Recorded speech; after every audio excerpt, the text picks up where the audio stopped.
नमस्कार, मी अशोक मुरुमकर. काय सांगता न्यूज पोर्टलमध्ये आपलं स्वागत. करमाळा तालुक्यातील फिसरेचे सरपंच हनुमंत रोकडे यांना पुण्यात अटक करण्यात आली असल्याची माहिती आहे.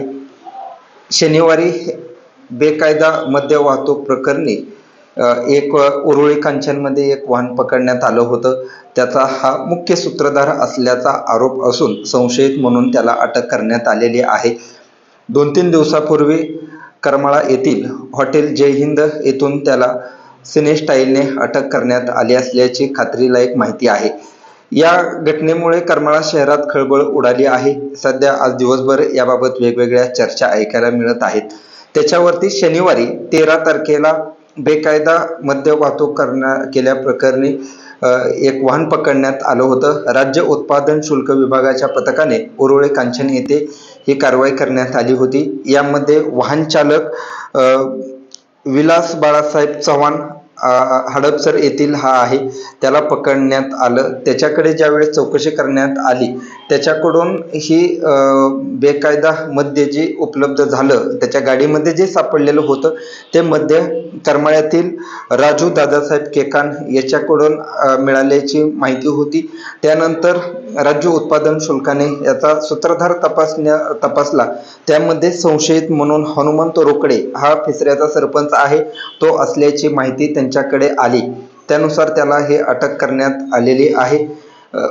महापालिका निवडणूक आणि नवीन वर्षाच्या स्वागताच्या पार्श्वभूमीवरती राज्य उत्पादन शुल्क विभाग हा अतिशय सक्रिय झालेला आहे आणि त्या पार्श्वभूमीवर पकडण्यात आलेले हे मद्य आणि झालेली ही कारवाई अतिशय महत्त्वाची मानली जात आहे.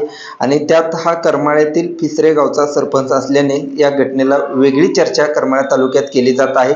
करमाळा येथील पोलिसांच्या मदतीने त्याला पकडण्यात आलं होतं. त्याचं जय हिंद हॉटेल हे करमाळ्यात आहे आणि तिथे त्याला पकडण्यात आलं. अतिशय सिनेस्टाईलने त्याला पकडून त्याच्याकडील काही आणखी मुद्देमाल मिळतोय का याबाबत चर्चा आहे.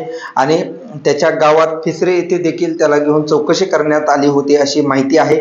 त्याला तिथून पकडून उरुळी कांचन आणि पुण्यात नेण्यात आलं. तिथे त्याला अटक करण्यात आली असल्याची माहिती मिळालेली आहे. मात्र ही जी घटना आहे करमाळा तालुक्यात देखील याला वेगळी चर्चा आहे. अर्थातच ते सरपंच असल्याने या घटनेकडे वेगळ्या अँगलने पाहिलं जात आहे. मात्र यातून आणखी काही धागेदोरे सापडतील का याबाबत सध्या चर्चा सुरू आहेत. संबंधित सरपंच हा फिसरेचा आहे. यामध्ये जे जप्त करण्यात आलेला मद्यसाठा आहे यासह एक चारचाकी देखील जप्त करण्यात आली आहे. साधारणतः एक कार व कारसह 4 लाख रुपयाचा मद्यसाठा यामध्ये जप्त करण्यात आल्याची माहिती आहे. राज्य उत्पादन शुल्काने ही कारवाई केलेली आहे. यामध्ये आणखी काय माहिती उपलब्ध होणार का याकडे सर्वांचं लक्ष आहे. मात्र नवीन वर्ष व महापालिका निवडणूक यामुळे या घटनेला वेगळं महत्त्व आहे. अनेकदा स्वस्तातलं मद्य आणून निवडणुकीच्या काळात बेकायदा विक्री केली जात असल्याचा चर्चा होते आणि त्यातूनच हे देखील बेकायदा मद्य पुण्यात नेलं जात होतं अशी एक चर्चा आहे. आणि राज्य उत्पादन शुल्काच्या पथकाला याची गोपनीय माहिती मिळाली होती आणि त्यात संशय आलेले हे वाहन तपासण्यात आलं. त्यामध्ये या वाहनात दारू उपलब्ध झाली होती. त्याची ज्यावेळेस चौकशी केली पथकाने तेव्हा हे बेकायदा मद्य कुठून आलं याचा तपास केला तेव्हा केकांकडून हे दारू उपलब्ध झाल्याची माहिती मिळाली. त्यांचा सूत्रधार हा रोकडे असल्याचा संशय राज्य उत्पादन शुल्क विभागाला आहे. सध्या त्याला अटक करण्यात आलेली आहे. त्याला सध्या